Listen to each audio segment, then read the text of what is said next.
min du sak tu hi ni ve a kalom kop mai min hrenga ke po hian ka hrenga nge duangin rong kan ball ho theilawa masai zanin hi nge bultran na anga ngai taila man kuma sang hi som pasari kumtir khan berotlanga kem an hoi hot khan testimony ron soiro te min som to so ne khata trang khan ka ina te hian ron kal zewa ai tun hai te so in du riawa ron lang du to lova ron leng le thoi se thang thin pui tui deuh ka lo lumang tin David akha katle ro live ang ve ke ma mo ka ti thut che player in ron siam po khan hei so kan va in ang ve o ka lo ti dewa po chu ni se in ngai tloma in ngai tlom te a hian lalpan athuru te shil thina ni ai thui tak ina hruai em ang che ti kha iron sharing kha kan lo ti sual to dai sual to wanga ma kan son theilo thui ron soi kha poimo a thalaya hian chu kan mutan na ni heta ke thili ka soi pop popa in tha thiam tho ka thu soi dan style chu ka pe hello ve a bucket chu bucket ani tiang dewa mo rangva in chu rangva in ani tiang topin entirnan pasal nei lo fa nei to te no pangte in kumsom ni khata te fan lo pa ya pasal nei lo wa ti khan kami an num hlui an ti sual khan zuwa te drugs ate hruai luta tunai ron sharing i ron soi kha apoi mo ma khami chanchin tha kha kan hril tamangai ni an lo ti sual to awangin KS alo ni to awangin drugs alo ti to awangin zu alo in to awangin piang thar thatakania alo ti sual ve to awangan enge mahuna nei lo ti na ni mi lova pathian chuan in chhir thinlung lung chia in chhir simna aphu tani pathum chu ni a ke ni te pokan nia kan han soi thui donga dariat le mi som thum panga nia dar som pakhata jang ka zo man mayang ka battery down lo chuan tin min thra thimulai ka na ru hi a diklo na sa Zoom mania breakthrough believers pen min som to in ni rang mai ngai tha ka hreom lek ten ron tia YouTube pa kan upload le thin sia tin pulon sin an program kan nei tu na I habitami te min tia ni love ka tia chu min lo hra thiam don net le min tia han trong pa hian ron block thina ta tia han trong hian tran kan lak te hian hreomani cha hi jon po thak makara nok te ka chak thina makina COVID-19 hemi Sri Lanka te han rese pathian zara kan la zaiti re me mang chu in ni to me lo thu kan sei chu kan in hana tur chu Genesis bung som ni pani la re me ma kan ria pathian in Abraham hena Isaka hlan turina phut ti kha Genesis bung som ni pani tin hati hian ia chung thil huna chuan pathian in Abraham chu afia hena Abraham atia tin ani chuan heta hi ka om atia tin ani chuan ifapa nei chun I mangai tak Isaka nge kha hruaila Moria rama chuan kalla chuta chuan ka hril tur chu tlang pakhata chuan halral thil hlanna hlan ro atini I mangai tak Isaka nge kha hruaila atini halral thil hlanna hlan ro atini tin kanin hana turdang rinna kanei ti ma sela thilti nei si lo chuan nge so tang jakob bung thum chang so pali ini tunlaya kan mamo em nang ni ponin hrewa kan Christian na hi dal to kan politics si kal diklo kan officer ten ei runa sa adiklo vekani athenin zoram thar an ronau puya athenin thim thua ni athenin tikhan mizo te hi kan dik to lo mizo te hi kan corrupt lo tuk mizo te hi chu ni veka K3P 3KP MOSAY in mang ho reng po ko ran khata in mang ho reng po alam kan mu chuan anun pui lo ti kan hria chuan ni ve thawang sonu ve so alam ka phur lo pha te kan tia cả cái nín sốt na sa diệt chú cái nín en phía hi true là nè tuần cùng hi mặc khóc nghe sáng nị sum nị eden thở KJP tan min so mà sắp ra tan cả thu puya cái mà mi mal nuna phim phim tuần cùng chú cả hệ cùng sáng nị sum nị cả chú ngài hiện anh po theng thầy thị na po theng thầy lima min cầu đuột na nia lima thì hi cho nên min ti về khéo lâu la sa lima thì hi moi to lima thì hiện bắt hiện là trôi sang về chứ mi phía ta té ta sang về chứ inferior le hiện lo man ipu zo ve kange thì hi cái mà hiện ron oma cho anh kasar mon tam tak ka buat sai về hi inferior na li ra ni angai soi mai min ti pon poi ka ti mi lo cho Mizoram Christian tan mamo ni ministry a kanin mang thea K3P active te win kanin mang thea ko shana chanvo ko fran upa kan ni thea pastor kan ni thea speaker kan ni thea ma se haral tu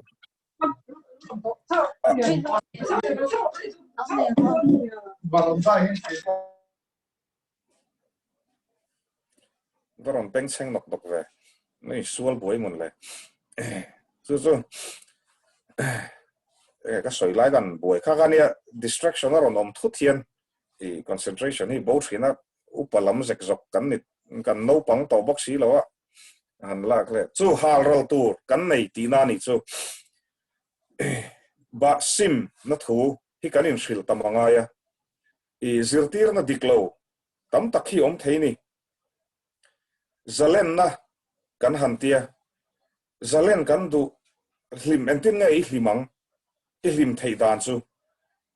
nang ma hal rồi tu nang ma mangai em isaka kha hal rồi là ngay tí na nè testimony ka soifo ta chuan midang te kheng lovin mani chanchin hi soi a thamai ka te ring lo mi kan ni thina ti ta ka soi ngun to a zungol vei kan ni thu te pathloi kan ni te na chin khan tlangwal men ron te ka lom khop mai ne fa te kan nei lo lawa ko shanin tlangwal ni na min han pele poka dik vek so wa chuan lokapa te ka lo tang ve thin to a chu a chatin re ani mi pat mei siat na ni se hei zaklo le kamul pho ngam na chan chu ke mang hin tamani chu wa ta renga ke ma heti khopa pathianin min man thei chuan teng wangin nge man thei lo che ti hi ka ngai to ve tlat nang chu salim le khai thiama advocate te ni thina itan chuan eng kim hi hriat olsam ma se pathian thui le khathiam lama ni lo ti ka chiek to khop mai tharau thiang hlimin kan thu soite keimani nun kan tharau ron ti nun si lo chuan an nung lo hrim le khathiam tam tak enge simna zakze ru kan nei tlat si chuan engangin thu tha po soi ma se mi thinlunga thu soi theilo tlat chu long kan mutan na a common tero chu ingai thangun to lali suwa kun lai changa an lo au pui to ni alangai reng sa trong takin the settings has changed anyway car te om to a building nal tak te om to a phone tlang ten hei fellowship te kan nei ho theya a changkang deuh ani maya ma se mi hring zia hi langai reng farisai ho te po lali suwa na tia a hau po hau na sa rule tha te u atia bia kina la ni se chut na mun poimo beran chudu thin mi mo in tong trai du thin tin a hau si mai ni in chu kha kha ni kan thin lung i ke mani a sim na a omanga ya ani lo chuan Christian satlia ni na mai ani chu Christian ni a harlo lema chan thei ke te po karon Christian ege pathian khongai na homa ko min nun thar ka nei ve to ka te ka chung te hlau ka pa ka hlau tu ka chung ta tu ma Christian an om si lo aru ka Christian an tiang kha ka nia ka soi ngam lo ta hian mà sẽ cắt thiền nên là David ông nói sharing ang khan thiền te pon min phat san thei ti kha kalau tong ha la ni i kanun kha ka sim ve don to sin lal isua ka nei ve to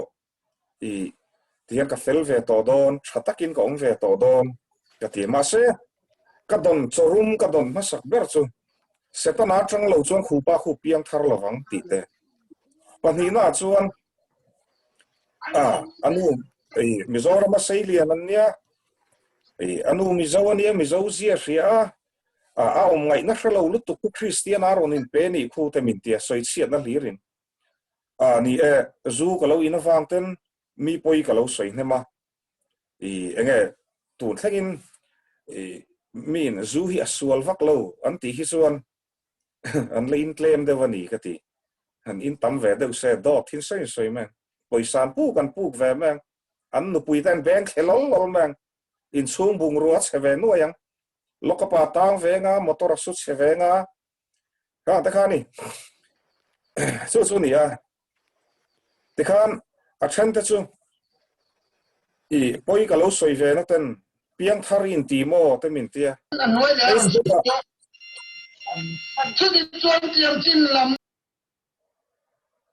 afa ma ke o awa thin rim hel ve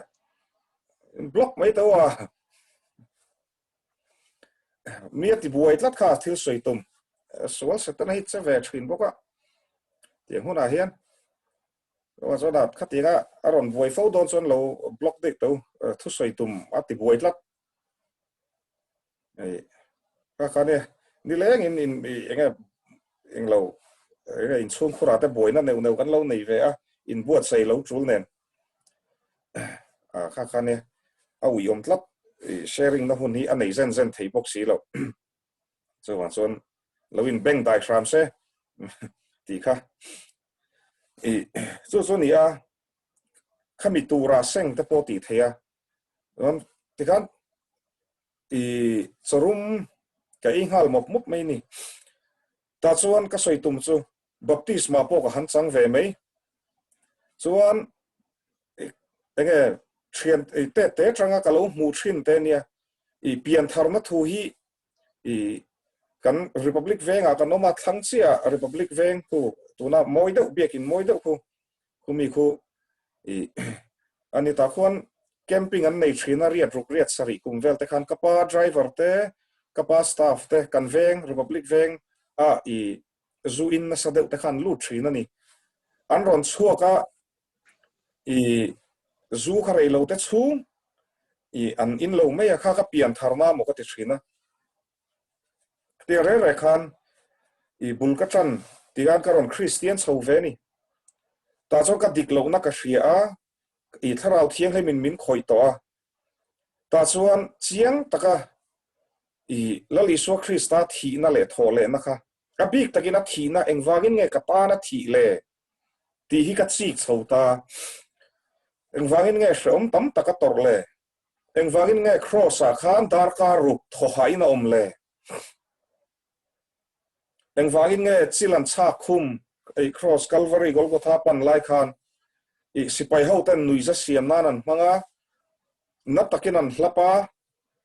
khang zong zong kha ke ma fa he engwangin nge tor le engwangin nge thi le ti hi ka ngai tua achana omang hi ka tia ti khan ka in khung ko san ka lu ma hian ta chon hei ka zirtir na ka sermon na te ka soi fo ani ring tu te bible kan siar tam lo chuan ring tu thon kan ni in khom tai ma em kan soi non le nge in khom mi tai ma ma ministry apoi active ko sana I active ma se quite time fian real nun le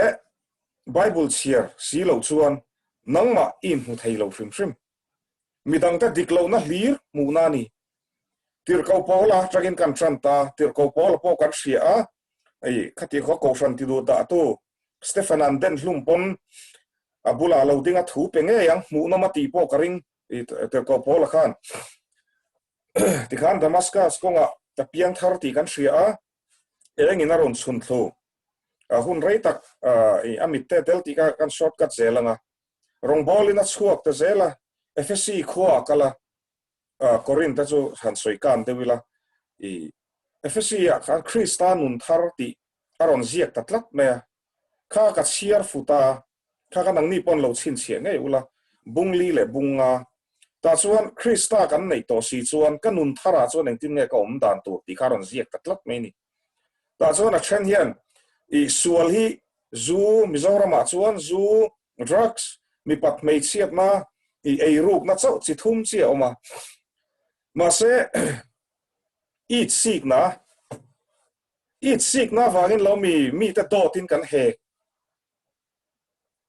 ke poin na sa taka do ta hek na ka tuar to lom an nu izat khak lo takani thiam thu soi thai bok si lo I a o mang viawang ui salima kha chu ti chona oma sin tinga ui ani mo ka ring vel renga amen dan se ka chang khan ti ngal renga tan nia khatiang te chu eat sick na wangin lom ni chu khatiang te kha mi dang eat sick prinem ti da ka in fiat chhota chu halral tur keima isaka ka mangai em keima ka halral ngai ni lali suwa zui tu dik takini si chuan chu na china David ron soi insa ang kan ni kan pian thar chi hian foundation kan dina chauka tur kan sia mangaya bedroom tur kan sia mangaya veranda tur kan sia mangaya ai to na poke in ka extend meka tungkum 2020 kum cheta kani tungkum chun no pui nei kuma kan puang ve to pa January ni khat khan ei tiang shileng le set ti tak thei lawa kan extend venga na kuma ta zon kan tilenga January ni khata covid 21 ti vel ta zo om em lawang chu ti khan sak angai ni in rem kho mangai ta chu ta zon midang eat sick na te nei em zu kha nam ka number 1 ani ka pai bo phot angaya chu ho ma tanga ka chua nu in ani zu kha kala mangai ru tho I rehab center ho ma ko ma wa khan ka zu chak na kha bo mi alo ma sa thil pakhat ka char chuata ka chu ta kan trong try na nen ti hi kan counselor hian min cha ngoi ni ti khan ka in fiata Ephesia chuan eat sick na te duam na chu milem biak na ni si ati hur na te an ti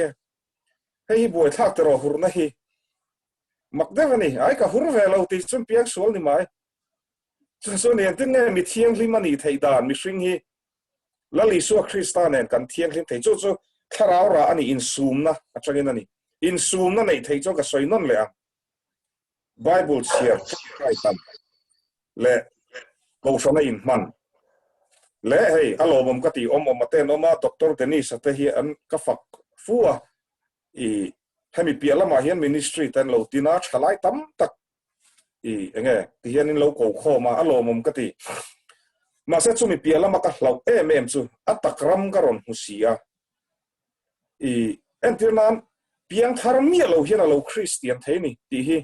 mani in fia mi lo mani in man mi si lovin ma se midang te diklo na chu va thei em midang te nun hlui chu va em speaker ani to ma salima kha ui chu mi kum chu ne zan ria kan inaron kalamo tiaron la soi du te hi no mani so thing kan ei pe lo tu man ron herlum phe I tu yam lo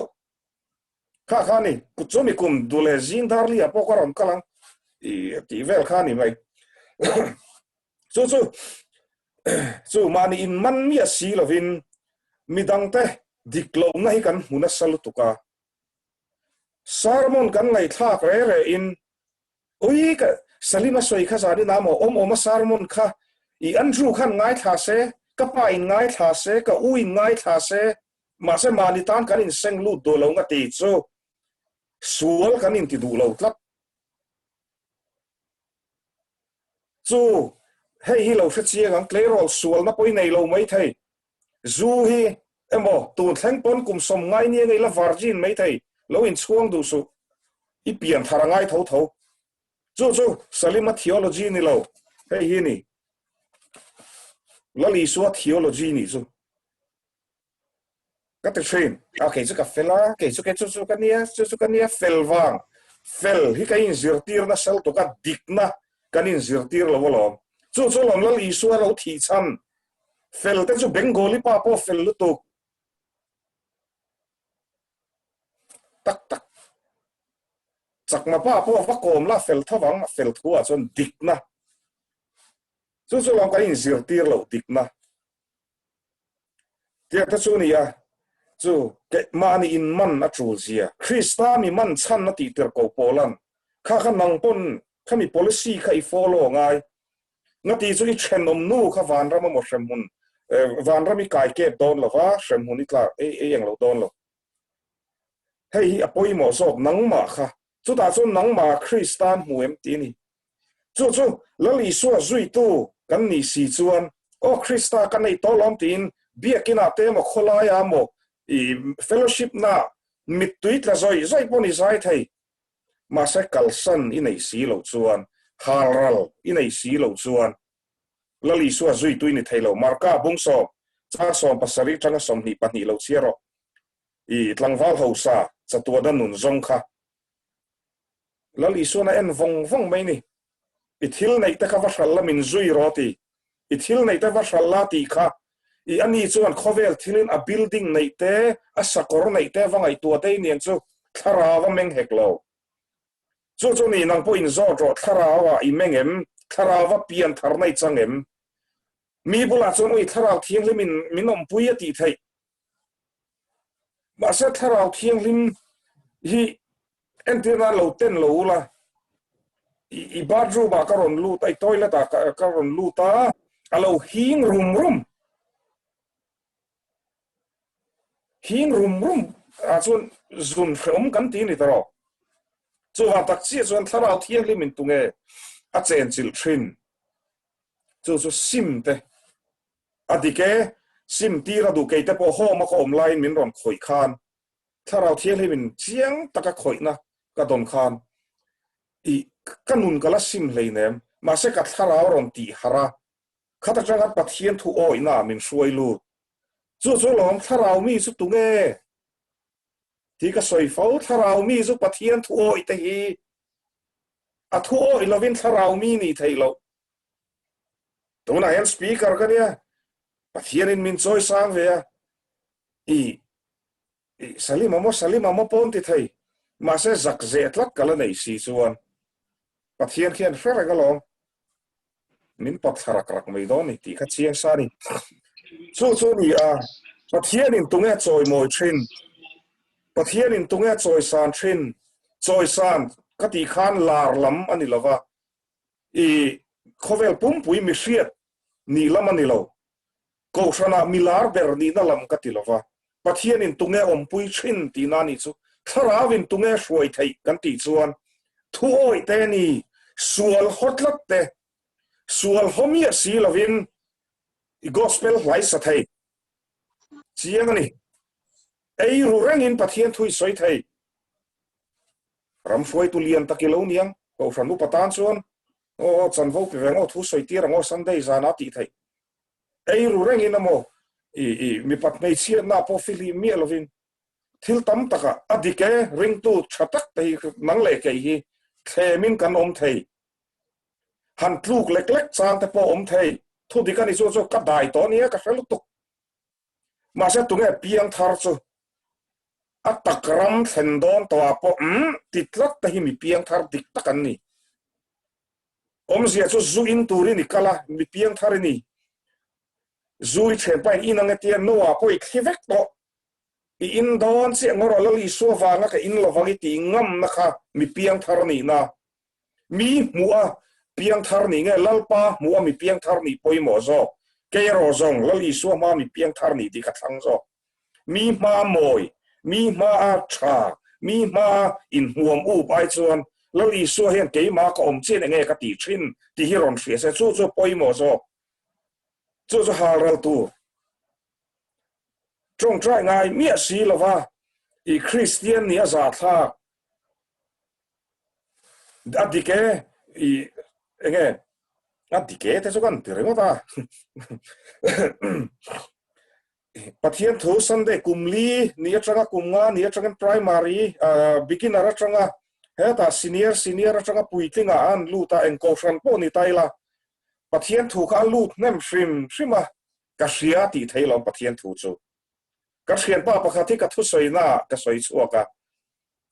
i kan no pan lai trang khan Krista chanchin min lo fil se chu thamai tu nang po chu iti dua ama kha ka va pu vek ni lovin i ke pong ka ti du na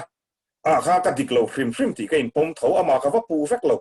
ma se Christian tha kha chuan a thian pa Muslim no pang kha salim kha lali su hi ti a thian to khan min lo fil se ka ti ka soi se la secret zu kin kan tran du na also kan nia khomi kulikon patan ro tan ti theda so zu kan han intrana zu kan intra college kan luta nula kan thret chawa party kan thret chawa tribal power kan thret chawa dream hunter kan thret chawa i Rebecca ite concert te kan thret chawa i te kan mi pat mei chiat na te kan thret chawa ka tan kha chon ka ti ka thian pa nuna khan chan chin tha ka mulo la li su ka mulo wa ni ka tia YouTube alo upload box ya atu alo en fu bok ne i atong kam ngai ron man zo ka cha khop mai i nang ma buai ro aron tia ege pulpit atangin min rel aron tia thian pa ni lo te khin thu ka soi ka mangai lu tuk se i kha lai kha ni i enge tun thleng po hian ila piang thar si lawa ila rui reng kha ka ti pon mi piang thar ka ni aron ti ni rui chung in phone a mi piang tharin ga zu in tut lo mi piang tharin do ta soi tut lo ti suala nei ro chuan mi piang thar chuan iti suala mi ai lo dai sual ve de mi an ti son o ni e khalo ti sual ve ni kalo khem na kha ka to zo thot lo kalo tu ve ni ti mai chu ni chu rang va mua la po kalo tal ve to thina i vai kha chu kong sira i gan in pui thin lo chat thangat me kan kai thowa ke po ka chabok ka kai thau tur kha lui kora kat la bok ka chat thazui bok min ron kai har le bok i chu kan in pui pa chu nu khan kan han thu khar kha sali ma po te kan u khan ka in pui khan pian tharingai atia kan pu po kha pian tharingai min ti ve kan pu zok chuan i zak lo mi nang no pang te riat rukum khan ka piang thar to chan dam ka ni to van ram ka kal do na la ti char mai ni khoi angai om nang sual ti reng si in van ram kal thei lo sual khomia si lovin van ram kal thei lo chu la li su zui tu mi don si chuan hal ra langai ni kan kal de wat anga dar ko ri to a ti chuan FSC Galatia Colossa te Corin Rome te ka chiara ne thu thung lui lama ka kala thu puan ka chiar le a ti kan ka in chi ka ani lei pian thar nu yani ti sual ve to e ba ti sual to e ti sual ve ngai lo i dai sual ve to e ta dai sual ve to e ka van tir ko kan i bik lo re hetia pathianin akang zong min ron hruai le na chan chu ne china David aron soi khami ka ti sual ta kha i hoi san takin ma se lot pathian in thlashung taksi in ka kalsan ngamani huna lo ve ngai dam ka ti la cho te ka ngai tian akanin min thokan pui ka ti mai ka soi thiam dana chu mi fel reng kan nom lo ke ko kom lo ma se hal ral tur ka lo nga ve mani sang ni som pali ho ma ka pian thar na kha sang ni som pa ko a chon ka lo ti tharangai to tla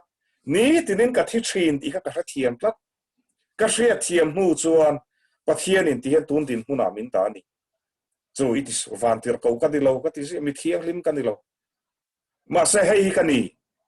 chu kan ni vector mu mang ram oi pathian thu Christian ni to lovin practical Christian tak man ngal thei Christian kan ni ngai chu a tharau em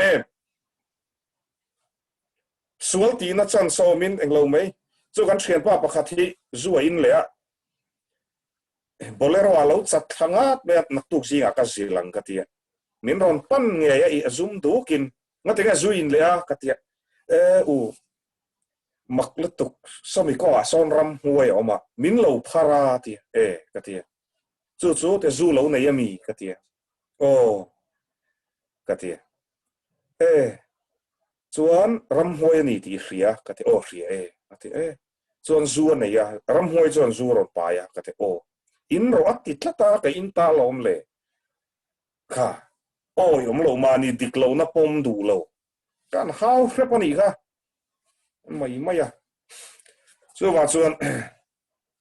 ni a tharau sual ram hoi ti boi tem ke ni po kan trong trai na te fian riel na te khi ta kan han ria na te ti boi te chom te re nge ma se kan ti sual te hi pom nga mango hi ni chu ni ya ka in en fia ta ke ma dik lo na chu I sik na karon soi ma sak per kha chu ka dik lo na zu kha chu han da bo tai la ka machine na chu chung ril lam bol hlo na tian ta Muslim kan ni China Judaism ang chi in Israel mi te ang chi in I sertan kan ya kumli kan in sertan chu Judaism le Islam a chuan mi thian lim tak ti na ni mai pathian ne na in zom Abraham apo kan ria sertan ani khami wa sertan kan ya ma se lali chu tharau thian lim kan nei khan ka buk thiam tatlat sertan chu kan ni reng Christian kan ni ma khan ka Christian thian te an zu in te ka musita in pui reng chung khan mi pat mai chiat na khan ke ma ni chu ka soi mi pat mai chiat na khan tlu reng khan ege thiang hlim kala in ti thau sertan kan ni wangin voksa ka ingai lo wangin ma se chu sual kha ka homi lo danang chuan mosia dan ka zom thlap ti khan ma se le sual ka holo re chu farisai nen ka lo dang lo re ti ke thret swak ta class 12 kan ni line delia chu sertan kan ni hindu ho te ka musite me voksa an ei te khan ka musite me ma se class 12 kan ni no kan economics si har ka ti me ma question paper kha kan mi si na thei hilani asset kha atuk tuk le kan exam don varui lan ti aphur bera ka trangani chu sertan kan ya ma se ru ka re chuang lo loin man zero ti khan ni chu lali su kan nei chi chuan heng sertan te te om zian nei lo zia chu ka hre chhota ka pian tharanga ya ni chu karon soi tum chu nang po Sunday school Christian ni lo ni thei in bu fai tra lo man poi lo na thei pathian ram pe member poi ni thei tha in tie mem thei ma se chu I pian thar si lo chuan nang mai in man si lo chuan lalpa min tin a zong ati lalpa min khan kalam ve thina ka het set ve thina lalpa ka ti ve na sa te ka khelo che ti dei do sen chu nei thu tak in shila hun to ka ti na chan chu hlau chung in ma se hoi sen tak si in thu tak khi kan soi ngam angai to ni ngati lo chu phun lenga kan ram hi cheto Christian ram kan ti ve hi chu ka phun rengin na maral dei ma yang chu ka nang ma train zanin rengin siap thatangai ni enge haral tur ka nei keima isaka ka mangai em hi enge pei phal lo kala nei kalsan thil sual kalsan lovin lali su zui to ni thailo tin zir suak le ho Abraham apo a ui em tarlam fa ni zui keini ta se toi kum somli pakhat kani kalat langwal nu pui nei la upat lam fa chu ni dei to lalpan hal ro I fa pa khati se ai ka tra na sat tur zia hi ka ti lalpa min pe ve tro kan nu pui po fa po theile in ka siam ve tro ka ti chu wa dik leng pathian nei ni ka ti garing ma se kan mutlat ta hen Abraham phun lo re a ui isaka kha a hruai mai ni moria tla chuan aril ro nang tang chu ni kan ui ber kan kalsan hian zu te hi ka uialom atir chuan khuan ron dur dewa sang ni kan han sim tir chuan sang ni som panga te chuan ruan sur a tuk verlami ka hoi chuak vong a voi khat na chu poi don mun le ti zam te kan nei dia ta khani kan ui chu sum lama I lo dik lo phei chuan in ngai to chiang ro sum milem biak na ti bible in an tram tel khat heti tiat lek covid 19 line heti tiat lek tel khat za som hi ai zor chuan in chi ku hun to viau ni nge rong bol tu in tivesia nun cho pol ta chu in chi ka ngai ni chu halral heng thil sual kan tia wang he ka soinom du le tla thei ka bel le tu kan lo dai sual kan ti sual me ka wang le ti na kan sim du lo hian lom lalpa wi tan mi ten nom kan lo ni kan dai sual te chu min ngai dam thei a dikya tu ra chu kan seng khop mai ma se lalpa hian min ngai dam du ti hre tharang ma se ke ma ni lama kan in siam thatangai kan sim mangai sim na tel lovin i wa su christian thon kan ni mai ke bo kan ni thau pathian na khongai na sak tak kum som thum pali kan in min ron pe ka thi thanga ka ri nom lo chuan tu na hen lo man ka mu zo vek ka da sir kan ho si na tia a thu soi pon ngai thak cha ke mem nu la ho pon chu e kha e an ti kha e chu ka ti lo ka trong ka min ngai tam la i nu la ho pon nu ho pon te pitar ho pon ni ka revek ka lo ve thin khop mai ma se ka lo man hi ka mu zo vek nga lalpa ka han ti venga i thu te ka soi thina sin ka ti ngai king lo wa ti chon ka chu ti lau chu ka hlawa ni frem hun hi ka hlau kum som thum pali hreom takin kom to karon christian ve dek deka kano pan lai le rol suat lang wa lai zo in christa nei la christian aron pe lai limang min tia enge lim na chu ka ti chu i theology hi hemi la ni rengem la li soi nei chu ni ho sang la li soi nei chu nu pui mel thada wi nei yang la li soi nei chu ti kha o yom lo te theology alo ni lo re she om na ni pian thar na hi she om na ka ti chen om zia chu kan chak berte kan du berte chu khovel thila ni sia kan kalsan na ngai sia a lim thei lo tero chu ni ti khan ma abraham apoya kal se la chu ato pa chu ma se a kalsan na man chu mu thau isaka chu vantir ko ron chu klaron san su ka ti khan ti su entin ma ti su atia isaka chu nam pani ro pui takan chuak pathian in atiam tlat israel le arab te ismael tha te chu ni he khata changa tha kal sel kan nia khatia khan chu thu tiam thil tha ron thleng thin kan kalsan hian chu ke po ka kalsan zu ka in tolo hu hian kan nun hi van hlim tak ani zinga ka wak to ai lawa ka pum na ka nei to lawa ti mayang i kanu dot shrilangai to lawa motor man lain dot thir ka thian te pa an nu le pa han thi na sajia kha dot swai ka gai to lawa tu man zu he min te to lawa nia min eilo tu an tama mel ma ta zon om tu ra nia i khang ho ta zon du dui min lo ti se poi lawa ma se lal pan kalama chang i le tianga pek ta zon min lo mangai derve a min lo mangai ve tu ta zon lom em ma ka kha ding me ka van lom tak lom man min pe ni lo se te ko shana te kan lut sawati hian veini sunday school zirtir tu kan ni te hi ka mingan puan ni te khan ni kum ti rania ka mit tu hi tla sokasin ka ti so zu te khala inila sunday school zirtir tu kan ni mi lawa hun rai tak kain training ve ko shana po bul ka tran ve ke tri pia po anung para ka thu thin i thing pui lum tu kan ni thin lan zir pon la eng ma ka thiam si lo te khan bul ka tran ve chu ka kalsan hi ka nga ni chung te ka kalsan tu na kain soi ro pui ani lawa ka bible pathian thui adai chi theory ringa tai hria chuan atakai nun pui si lo chuan i thona khaldan khi mo awol sam khop mai tiang vel ani chu thu ti ka ni chu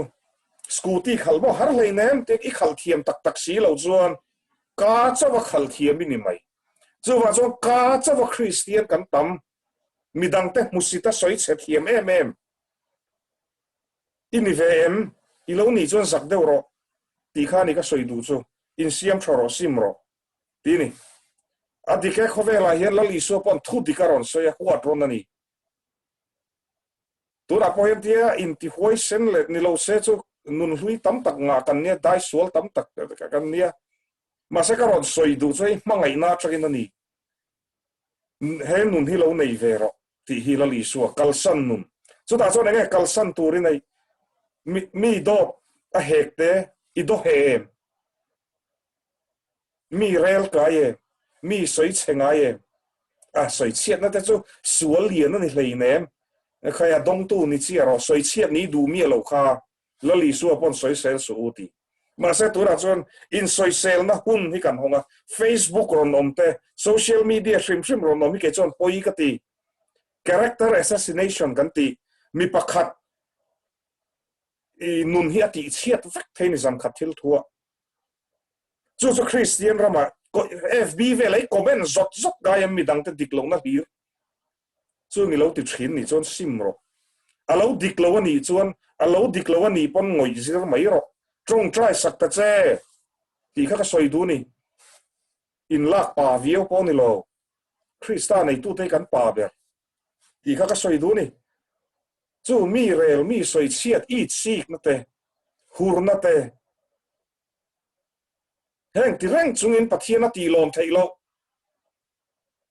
midang cho ran du lo ti ro se ma sen nang ma in shat la dro nang ma lo in man tla dro kalsan ka neyem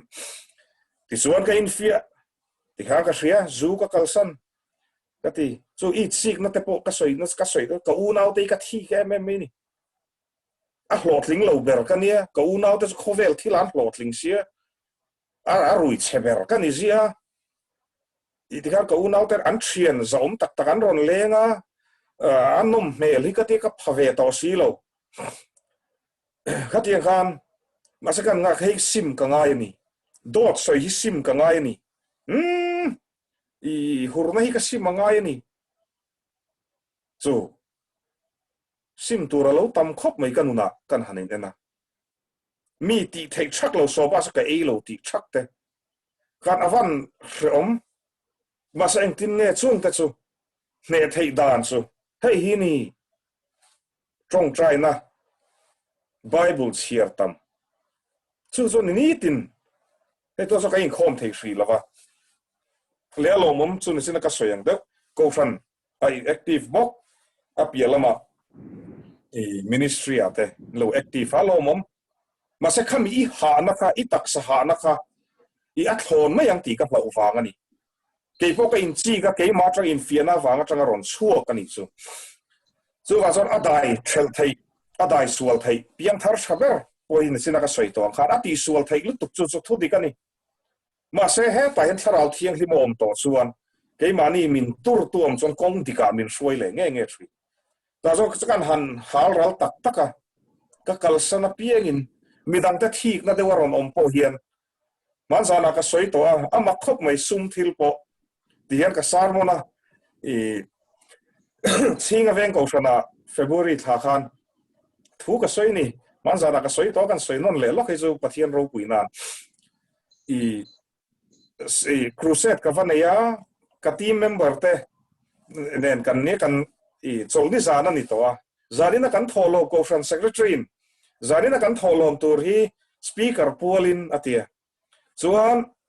I thu ka soi zowa kan haneng lo ko from secretary ron chu ka zarina kan tholom kha cheng singli le sang ko le tia ron ti tamai pulpita ka thua wai va tam ve singli le singa don chu zan khatil tu ka deputy speaker ka zukena op ania cheng zanga chi ka pek ti hi ka ti ni Jeremiah na lo ti thinlung I chelai le der ti kha I pasena ka zukena ka trong try call ani kan team trong try call ka zukena ani khu ha vak lo ani khu cheng zani ka peng te hani abak zong chu kan yang ti kha chu duam na te poron om tho pulpita ka om lai nge in ani chu ti chuan le ka trong try hala lalpa he poisa hi khoi na changa ka ton ani hetiang thinlung hi mi piang thar ka vani lo ve I rong ka bol don to lo hi ka ti mi ka chuka ko fan upa ho nen kanin koma ho konga ka dinga mi piang thar ka ni chon ka thinlung hi ka kha tiang thinlung bol hlok tak khen te ka lo la nei thei le ka ti ma se satana na tho ania ke ma sual om mani poka te ha ka ngai tu ta chu ka deputy speaker chu kan pe a pase na kan pe poka chon abba atuka ka deputy speaker ki an khosak te lo har savea ani alo hrise lo ne thalak min ron thona I kot su ta leya phei kho ka leya tarmit tharamoni engai moni kha thara lei poka khát tiền khan khá khan cắt hin lung ya nè bề mà chú khát tiền hôn abo hal rồi tụ cả lâu là này thấu ní thì đến cả thiết truyền thì policy khát cái mà en aron nung tắc tắc cái này chú này i khát tiền rèn khan lâu ông bila lâu man dong ra cái team member cái thi club ni ta rèn tay là chế giả trâu bê là cái xin khát lâu man dong là chế giả trâu xem là bao dung akila thil đi cái này thấy lâu rồi Christian cái này lâu là lý số này tu cái này lâu cái thì tắc chú cái in phía lẽ lỡ pa mình ngay đâm rồi tin bul cái chân lệ chi chú thì cho này nghe hà rau tu ri này thì in zo chi na ngay mà in cái soi non leng mà in man mía xí lâu in piang thari lâu in thì rồi ngót nghe mi in nu nan mu bốc xí lâu thara bố bạc khát mày làm man bốc xí lâu man khéo chú là mi cái khéo lâu lẽ chú là niang ra thầy lâu chú thì cái là lý xuân kha ra thầy lâu chú hậu lum mấy kha để cái một tập chú niệm các thầy khác thì thiếu địch lâu thì rất nghìn simple là ní chú bát thiên thủ chú hay bát thiên hay thủ thiếu địch lâu thì rất chú nghìn bát thiên là tì lom thầy lâu năng bộ ít chú ngã min thiếu làm tì sual chú ní lom mà mi kha ní đây xin nãy bát thiên chú mi không ai thầy tắc bát thiên chú thiên nêu tắc bát thiên chú ấy khai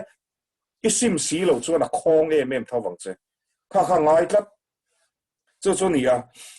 nun hui bol lo tak nei po tuna po hian lo in chi ro kala piang thar lo wi ti pon hal ro tur kala nei Abraham ang chi hian keima hian Isaka kapmangai em ala om zakje kala nei iti anga za thak lo vani chu aya za thak tur zo ka chu frem hunai kal na tur ka za thak zo sadon si in ring sual ve ala om zui frem hunak hian ta chu ni kal palange ke boi ka kal palang ti ka lau kop mai dù vậy cho ni Christa hiện environment man environment Muslim mà tragin Christian ni turin environment man ti min ka về tak ta ni tu na china tu man min ti boy su sa ti te ka pai ha tluk mai ni ka thin te hi ti chia chu chuan them na ron om te hian da thalang te vuak ke vek mai te ka cha thin cha kai enge from mi ka ti thri chu tiang tak chuan nang po pi le pu tra Christian in lo ni a thì sen na changa engwai nge lali suan min man chan hi thil pakhat chiam thil dik ti turin thil sual ti turin a man lo che thil dik ti turin hei hi dike kan lo englo ti sual pon kan sim chuan min ngai dam thin ti hi dike ma se thil pakhat a phut mika zol nei mika bu bungruk chang riat pathian in nge phu ta ti dik takati le thun huai rol taka ma ne da len dun ei ru rengin pathian a ti lom theilo sex afili mi loin pathian a ti lom theilo dot sei rengin pathian a ti lom theilo mi rel mi dot a hek rengin pathian a ti lom theilo mi soi chiatin pathian a ti lom theilo mi each seeking duam na nein vachia puam khe puamin smuggling thil ten pathian a ti lom theilo ko sana chuan noi sing som po va pela mira thei te noi sing som po va pe mala pathian ti lom chuang lo ti na ni so chung thil te chu hindu pa po na ti mira thei te chu pe na sal tu i ei ruk ai tam kha ei legal money na yang pe na sal tu hey example kan mo sonu su te Bollywood star te po he nge labor ro thok thei lo ho thei lo ho te kha a tran pui na sal tu Christian mi ni ta lo mai kha dai kha sin chú ni si chú enge lalpan ke ma phu ti hi kan in man chi na ngai ta tak taka ta chu pathian ne na han len tun tak chu anuam dik taka hanom chu van nuam ani la salim tluk vet sina ka soi to tho itlu ve lek to em vet chiang sa in puan tak do mo le zarin so le ka phur yo mai chu ni ta zon ka chak lo na te chu ka nge ka pan na lai te hi ka nei ve tlat ta chu ni tin chu ka pan na lai chu pathian min nai tir tu ni tlat ta chu le nge hal ra tur sum mi dik lo i duam em i mut lai pon sum ri ko ta mi ngai tua ei ruk dan hlep ruk dan eng tin nge chu ni chuan Krista nei tu dik takani chu ti hian pan ro lalpa ka du si che sum hi ka chak lo na ni ti a dil ngat na tangai mai mi pat mai chiat na he kan lo pan deuh vek ani hi lo davida ma po à ka pan ve lo ti chu do ti soi ni tlat tha khani i ka ti khan ege trong trai tam kan ngai ani ke po ka trong trai mai lo pa nu la mel tha tak tak ten a mel tha vak lo te pon pian nal tak tak te le an tha u trok te pon om ti hriat te pon min ron ngai zong ve te ka ta ti mai ni na u trok ka chu ka war de le ka ni khami lo ngai ta mula i lo pa ti ka te ka tluk pal chuan sem na la mai ron rang om sia te ka ti mai ni chu azon nu pui ka di la i ka chak na min lak bo sakro ka te ala bo chuang lo ma sa thil pakhat ka trong trai tam awangin in sum na ron om mai ni ma se shom ve thin mi pat mai chiat na lo chau po sum thila te po de khan is testimony ka nga khai da kar khat ka soi der don mai a ngor rei to lawang ta te chuan sum thil te poi ka soi hnema i testimony ka nei pakhat chu chiang takin hei tun covid na man lai testimony chu zani na ka soi man to lawanga hei thingpui dor ka nei ve a restaurant po ka ti du lo ge chu ka zo pa i salima ka ni tlat a zo than pui ka ni tlat zo pa tak ka ni thingpui dor ka ti tlat restaurant ka ti du lo chu ania e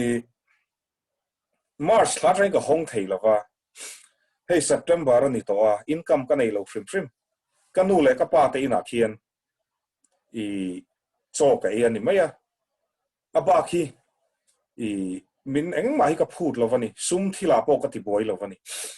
ka omo makha father an min get out line khu ta ka in lua khana ron kal to tong trai na te min ron man saka ka lom khopa lo thu ka soinon le ka har sat na lai te min ron ka har sat lai te min ron huwa a khate khan so i te khan hei rong bol kan han su chon nang ni pon in treveka ko san ten min lo soma che sang ni sang thum te min lo pe a chang chon camping te lo oma i han mute le to ai ko ka phone na hena ring thei pi tu ni antiklai po le tu start ni a tu ber kha nge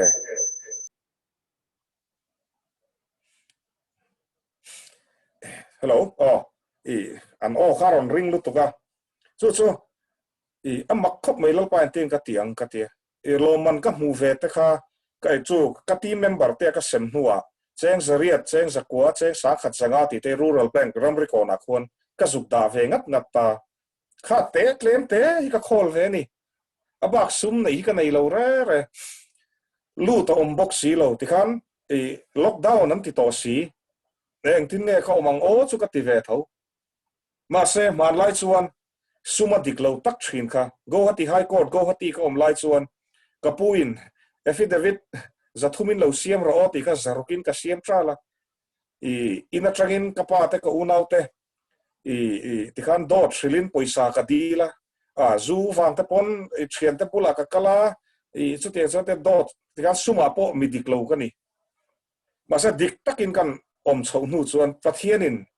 min lo en kol chianga i chong ka soi war perani hei a hlu hi ka tel to ka chong song ai nin hlu zo ka ti hi hei hi thutia ma chuan avan do ta van ni lo ma se tam zok chuan kan ring ngom lova sarkar ma kan thoka sing ni lek sing thum lo pon i tu na phejo 7 pe ni to lom ni in noi don tong chu ma se kan la e ru du thawa cash memo kan siam du thawa petrol kan e ru duwa ti khan ka sha mai sarkar ma thok fa pa kan ni thina i chu wa ka ti velo por ron ti la do ti soi ni mai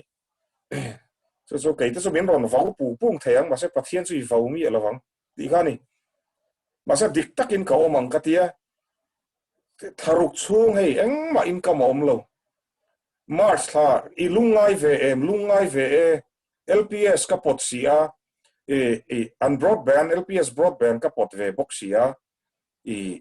anh đang mà mua nêu gas thế là cái ngay về chỉ sáng parol hi kan zeblock parol tan hian gas te hi discount ni nom thei se ka ti LPS fee te po hi chi te hi tlom se ka ti ngot mai chung có tấm tắc ngay mà muang lấy về thấu thấu vào ngay xin ý cái gì khát tí tới lấy về dễ là ngay hay chú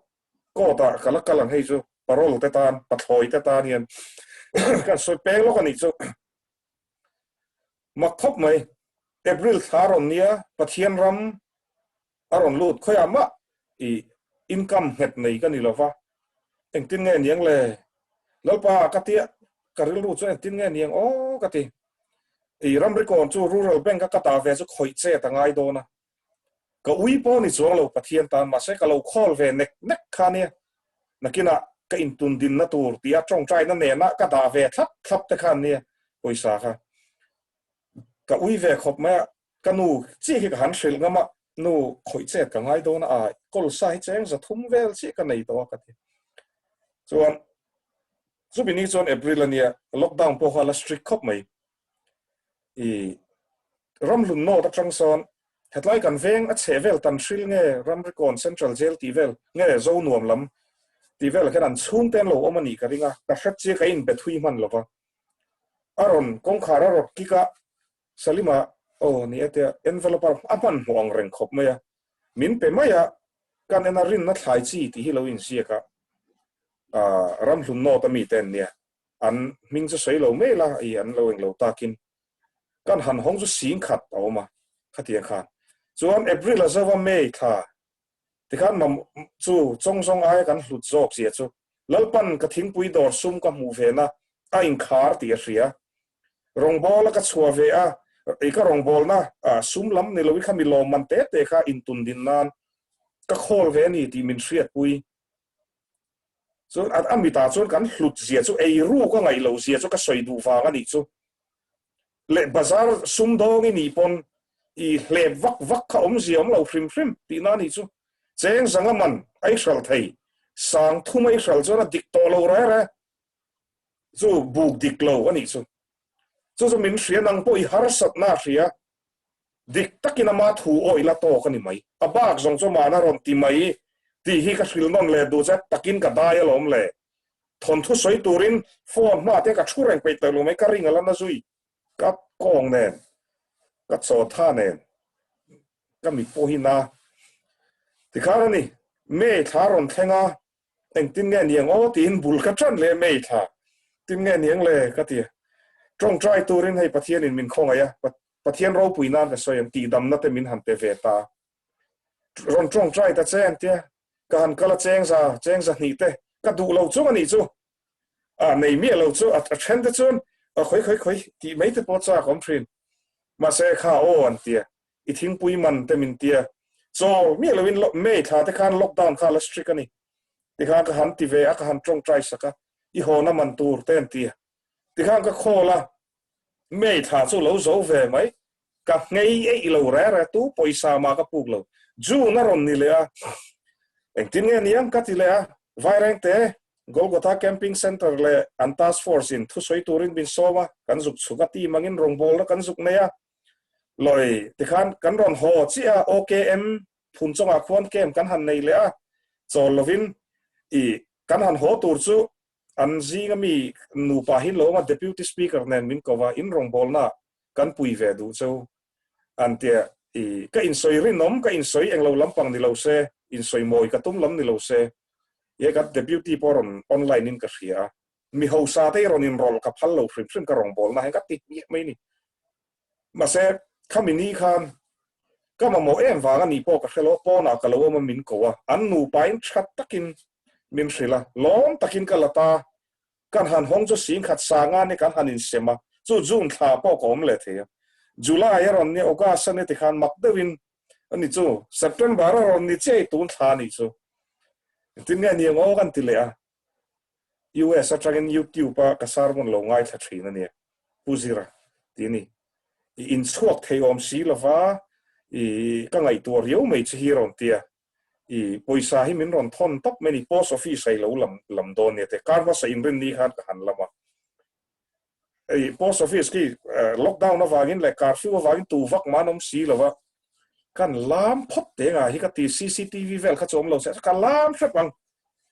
ti vel ni chu ka soi tu ma chu dik ta kom chuan dik takin lalpan poisa po กันมาโมดังพอมินเปเฟกันนี่ที่เฮียทุดิกันนี่จูกันดูจูมินเปมีเราเฮียเจียกังอูมาเสกันมาโมตักที่มินเปทรีที่ฮีจุดยังขอบชวนนี่จูเองจูมีดินหุ่นได้ตัวพอชวนฮารัลเลเสียมตั้มตักตอร์เวงไงนี่ตาชวนอีเทมน่าน้องปนที่จะน่าพอกันสวยอีตูมานันเชลวังรอนตีเตปอน้องทรีนแฟรงตักินกันสวยไงซาคมเวทรีนครบไหมมาเสตูมันเชลมาเสปัทเทียนี่นะเสียตีก็เสียตะวากินนี่จะนักสวยจูอีเราขัดจุยคลิปปั๊บโตแต่เห็นถ้าเราเทียนเล่มคอยตัวเนี้ยอินจาก็มาเสเราอีสัวไว้กับอินดอนเราตีงำนาตะข้าเราปัทเทียนมัลสมนาอมมีปัดไม่เชียนนะพออันติงไงปัทเทียนมัลสมนักอันดอนตาตักส่วนนี่มัลสมนักพูดวางโปนี่เราอินมีสิ่งจังปนเราอินเรดี้เวนอะไรโปกันในครบไหมปัทเทียนเราปุยนอนก็สวยนี่มาใช่กับดูเราก็เทเราตีมักจะมีนู้นเราจะนักกางอินกันกางไม่นี่เดี๋ยวการซุ่มที่ลาโปทิลเปกมินไปดูแต่เห็นเราตั้มขบ้าเอามาแต่เห็นเราสักเทียมขบังอีรองบอลตัวให้นักเก็ตนักการอัพโหลดตัวนั้นรองบอลตัวตั้มแต่เห็นเราสักเทียมขบังซุ่มอินวอลฟ์นั่นสัตว์เสียจุมาใช่กับบวยโดนเราจะจ้องใจน่าให้กับทีนี่ไหมทีมเมมเบอร์พอซุ่มอันบวยโดนนี่ส่วนอินบวยนี่ไหม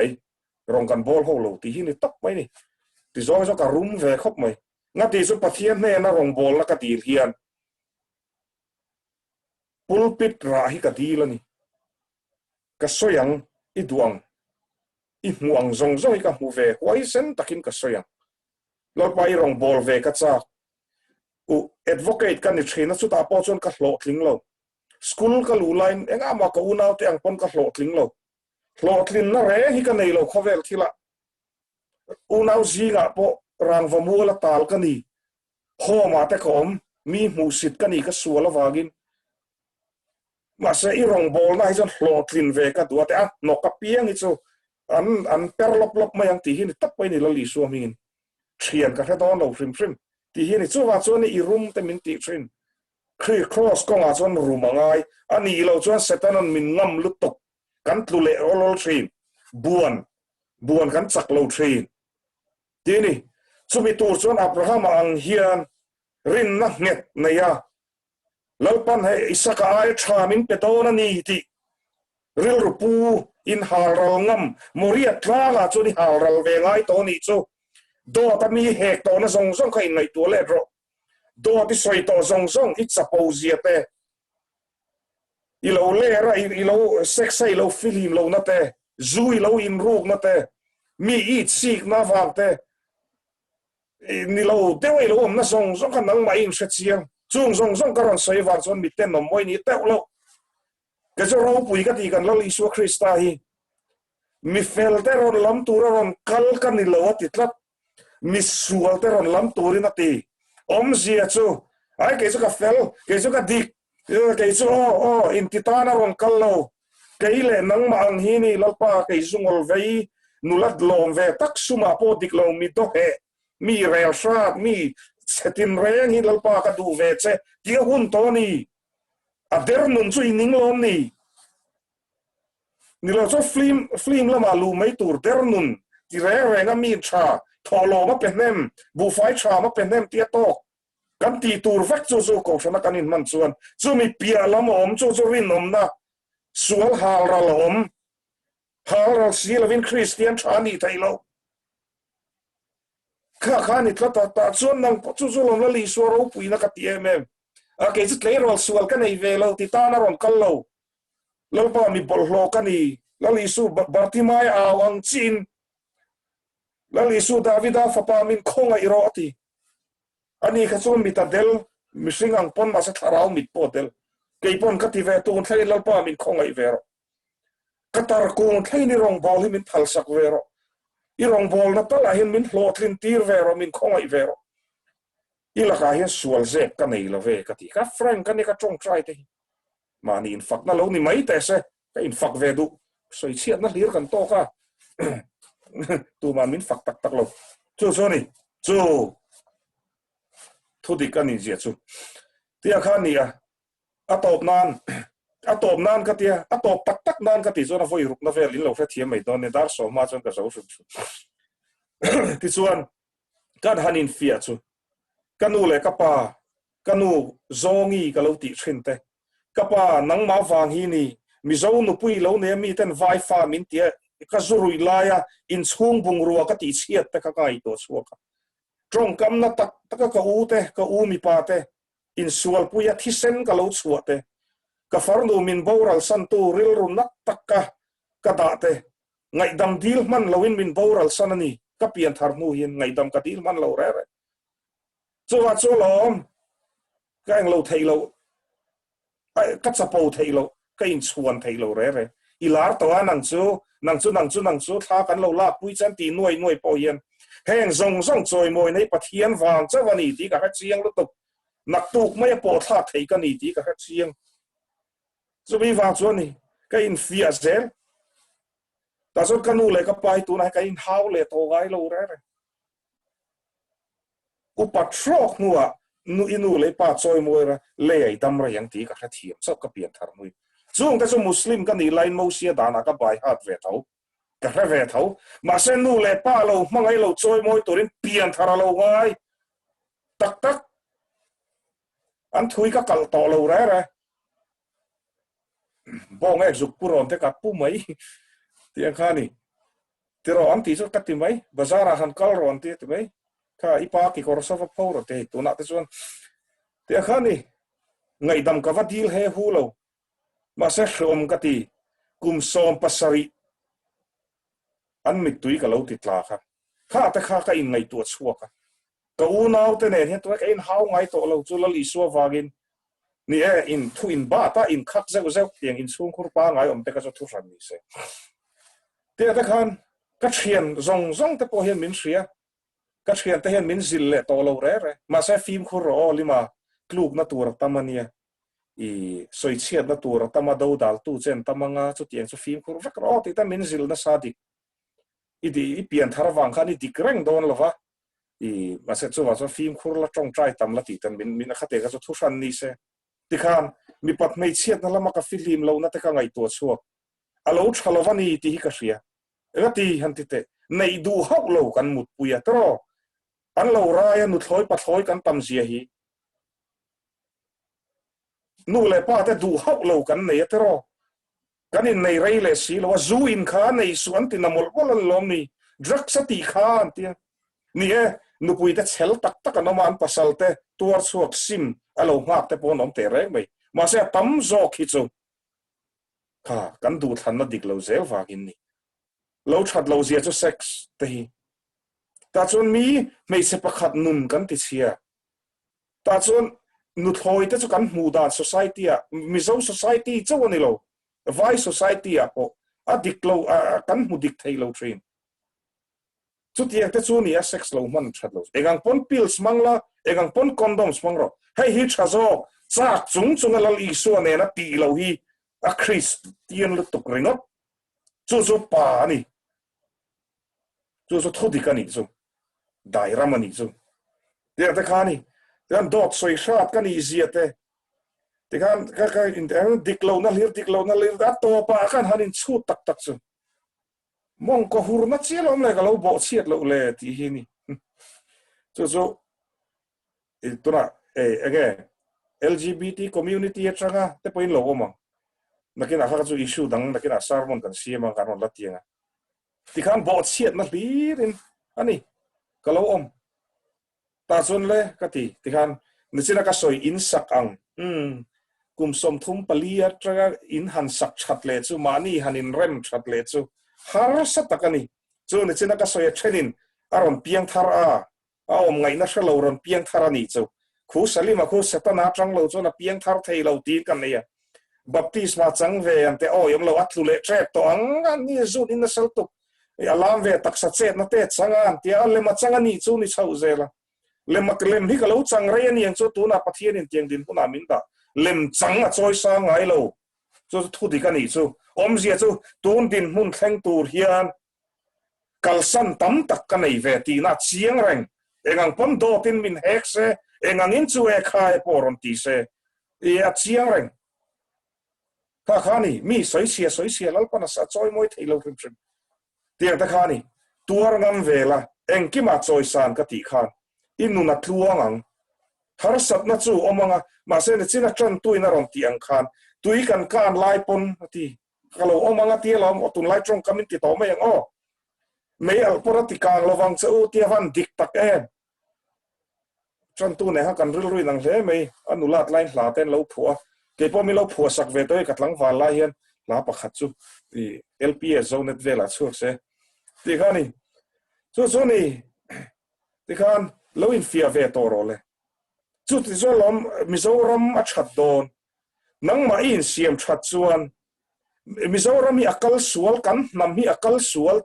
ti chu sai ol ma se hi ke ma hi ka kal sual ti tu man kan pom du lo re kan thiam thu kan dik na thui kan soi zot mai ni ti khan chir kan in the ton mai ni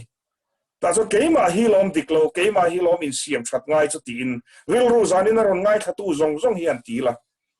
han in siam that ri la chu mi nang ma in siam that chu in chung kwa dang don ke ni bo kan chung kwa hai kan christian chung kwa mi lo ni chena ka soi da pathian khong ai na zara hei ka hole to ka pain min ke tau nuin hei kum ni chu ka hole to ei a colonia ko ma ke main ka parola e karin haule to lo re ka unau kan nuya kan nui kan lim ve lu tu chu lam chung ko dam chu kan ril ru hrisela chu ril ru hrisel chu ko sana akang kaya he coronavirus sang che thil tha chu adarina darani o ein kai chona ol chu ko san ho ten an lo mo khotlang dam chu namadam ramadam kha lom midang te in siam tha se midang ten sim se ti chung chuan inun bo hlim lawanga I nam bo hlim lawanga irin na bo dik thei chuang lawang ta chuan le zari na hian ege halral turin ai abraham angin christian satlia mai kaloniem mi piang thar kaloniem nge mi muwa mi piang thar o mang tawin kalo om thin ti te khang zong ilo ni awa khan ilo ti sual to awagin ten nom tak le bol hlo takai lo om to wa khan mi ten nom mi sual mi ini mi lo frim zanin atang hian in fia vela khoi hinge sim na tur om sim na khoi nge kanai sim turi nge kanai ti kha mi dang zo chu nang ma ineng lo ro inang ma in sha chiang ber dot mi dang I shrilin dot ani ti sha chiang tu chu nang ma kha chi ka suala I tlukin tu ma shelo ma se tlu ni in sia chu nang ma in sha chiang ber chu wa zo lo in fiala hal ral vero le ui ber te kha ti hian te ro ka lo ve sia nakina ta chance om to lo takin ei chu englo mai ne diary ka men te na ke po hi ka ziak thamei enge sim tur ka nei hi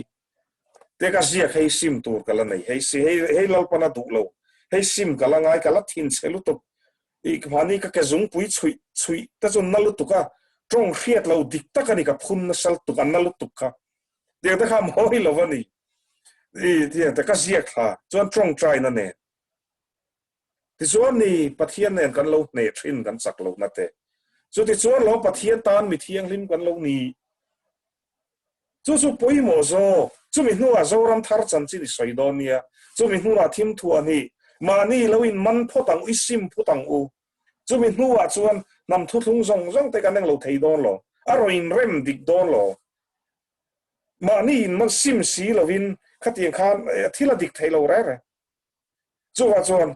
pastor chu in pastor chu I piang thar se amo in pastor secret zu chu ingai mo em in pastor kha zurim ron nam ta se ngai mo khopa I ganja zu put ta se ingai mo khopang nula lo ti seta se ni lo ni ta se a piang thar lo vitia ma se nang ma ni tiam chung chu ti kha poi mo so ka midang te zarina kan zir chu tur chu he fellowship a hian midang te nun ain ke man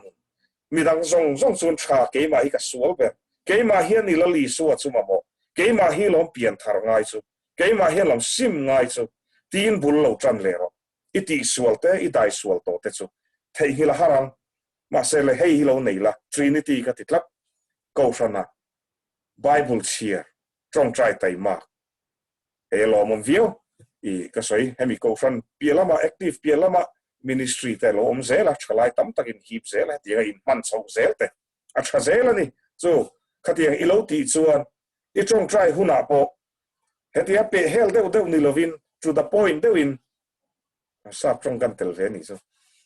to the point deuin ani top kan tel le voi ni na ani na ang sin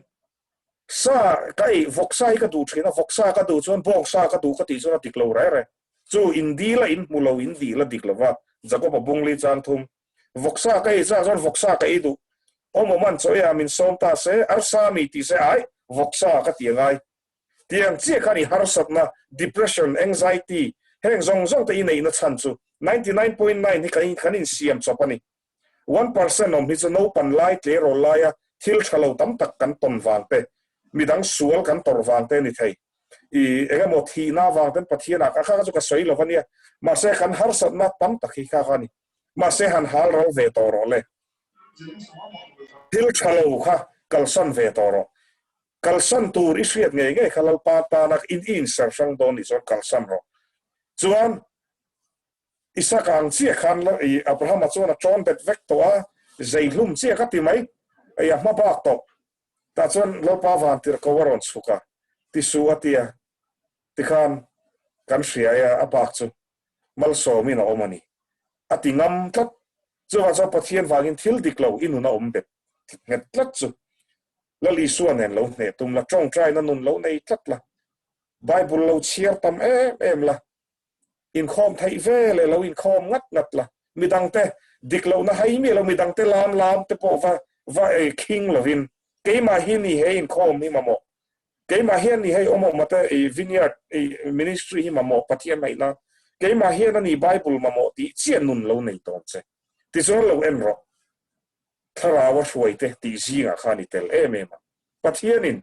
I har satna ala po sak chenga in mak takin a hruayang che testimony soi ve me nuam dawani pathianin ka thu soi kan zawai ta mal mi sop sak ro se omo ma kha tong try turin kan han request nga lange